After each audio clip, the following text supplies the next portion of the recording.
Good morning সবাইকে। সকালের একটা নতুন দিনের শুরু। সবাই সারাটা দিন শুভ যাক এই প্রার্থনাই করি। সকালবেলা ঘুম থেকে উঠে মাথা আশ্রে মুখ টুক দিয়ে বিছানাটা সব গুছিয়ে নিই। এটা প্রতিদিনেরই একই ডিউটি।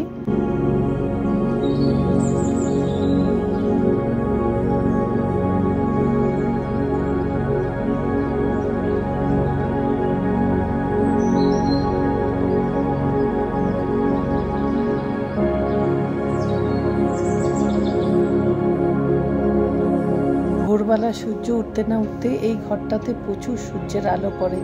কি শীতকাল কি গ্রীষ্ম বর্ষা সব সময় কি ভালো লাগে না। সূর্য উদয় হচ্ছে আর সূর্যের পুরো রশ্মিটা ঘরের মধ্যে আসছে।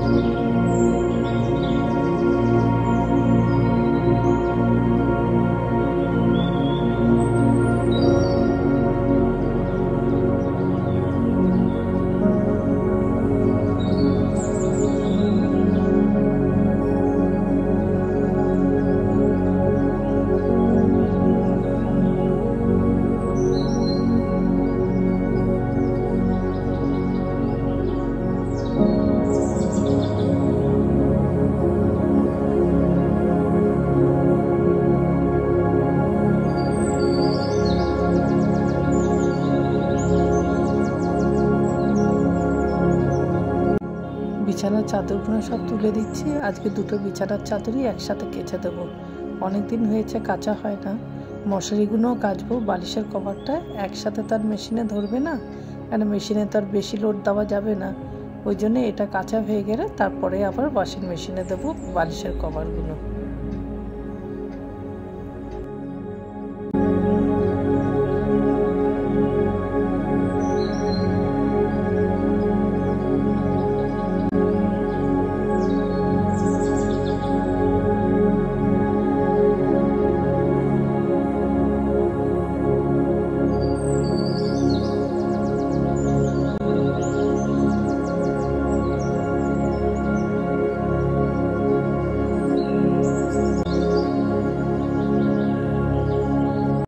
মেশিনে কাচতে দিয়ে দিলাম। টাইমার সেট করে দিয়েছি।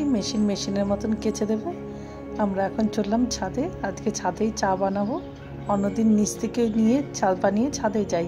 আজকে ছাদেতেই প্ল্যান করেছি চা বানাবো। চায়ের ডিপার্টমেন্টটা যেহেতু নাড়ুর, তাই নাড়ুই চাটা বানায়।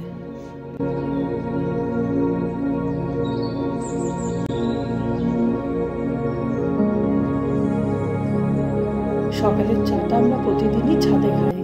মানে এত সুন্দর পরিবেশে, চারিদিকে সবুজ, পাখির চিচি ডাক, এত সুন্দর মিষ্টি হাওয়া, এটাকে আমরা মিস করতে চাই না। তার জন্য আমরা প্রতিদিনই সকালে চাটা খাই। এক একদিন ছাদেতেই বানাই, আর বেশিরভাগ দিন নিচ থেকে বানিয়ে উপরে উঠি। আগে তো উপরেই বানাতাম, একটু যেহেতু ঘরটা ময়লা হয়ে গেছে বলে এখন নিচেতেই করছি। আবার ক্লিন করার পর থেকে আবার রোজ শুরু করব। শীতের সময় দেখেছো তোমরা, সারা শীতটাই আমরা কিন্তু ছাদেই চা করেছি।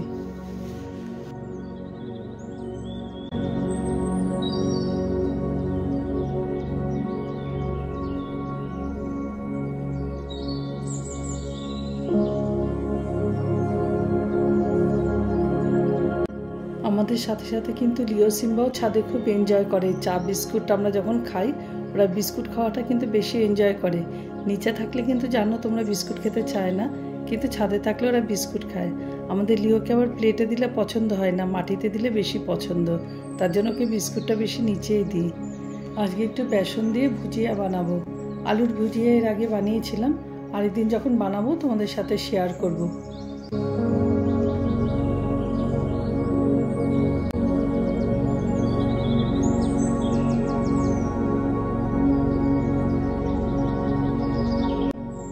আজকে শুধু বেসন আর নুন দিয়ে ভুজিয়াটা বানাবো। এখানে বেসন নিয়ে নিলাম, অল্প একটু নুন, ভালো করে মিশিয়ে নিয়ে অল্প জল দিয়ে আগে ব্যাটারটাকে করে নিয়েছি। একটু পাতলাই রেখেছি যেহেতু আমি পাইপিং ব্যাগে করব।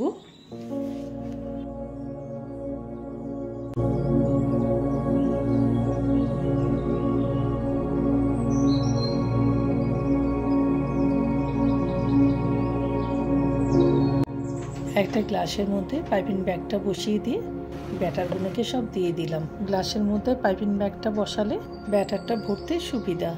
পাশে তেলটা গরম হতে বসিয়ে দিয়েছি। তেলটা ততক্ষণে গরম হোক। পাইপিং ব্যাগটা একটু সামান্য ছিদ্র করেছি ছোট্ট, কারণ যেহেতু আমি সরু সরুগুলো করবো, সরু সরুটা করলে খেতেও ভালো লাগে, মশলাগুলোও ভালো করে মেশে।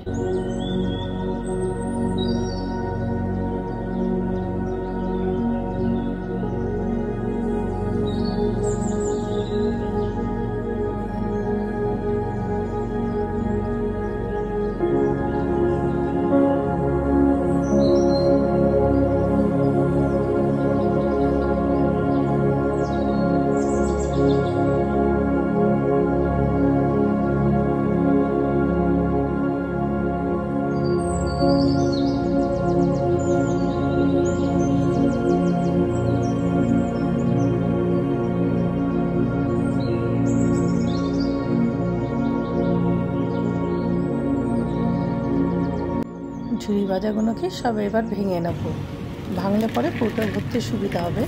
এর মধ্যে আমচুর পাউডার, আইসিং সুগার, নুন আর একটু লঙ্কার গুঁড়ো সব একসাথে দিয়ে মিশিয়ে নিলাম। টক ঝাল মিষ্টি নুনটা খেতে কিন্তু খুব ভালো হয়েছে।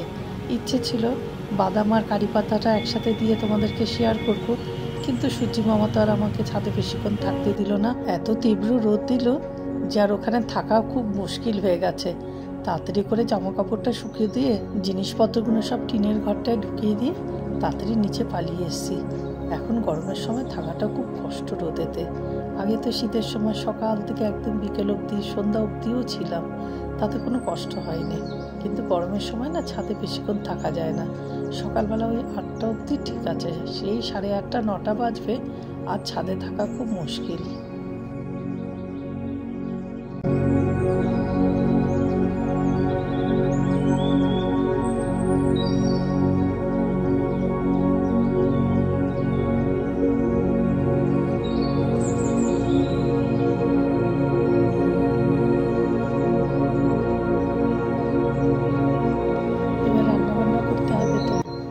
নাড়ু গেছে পুজো দিতে। আমি একটু মশলা ভেন্ডি বানাবো, তার জন্য ভেন্ডিগুলোকে এখানে কেটে নিচ্ছি ছোট ছোট করে।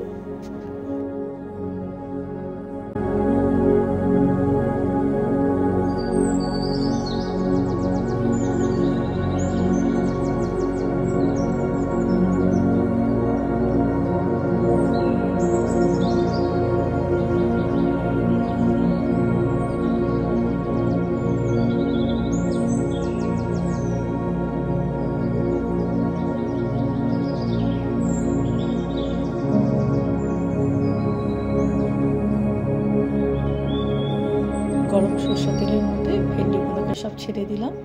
একটু নুন, হলুদ এগুলোকে দিয়ে খানিকক্ষণ একটু নাড়াচাড়া করে এবার দিয়ে দেবো যে ভাজা মশলা, সব রকম যে ভাজা মশলা, জিরে, ধনে, যেগুলো এর আগে আমি আগের ভিডিওতে দেখিয়েছিলাম, সেগুলো সব দিয়ে একটু আমচুর পাউডার দিয়ে খালি ভাজা অবধি নাড়বো, আর কিচ্ছু করবো না। যতক্ষণ না পুরো একটু লাল লাল ভাজা হচ্ছে ততক্ষণ অবধি একটু নেড়ে নেড়ে দেবো। লাস্টের দিকে দিয়ে দিলাম একটু রসুন কুচি, ওটা এর সাথে ভাজা হয়ে যাবে। এর ফ্লেভারটা ভীষণ ভালো লাগে। ভেন্ডিটা কিন্তু খেতে খুব টেস্ট হয়েছে।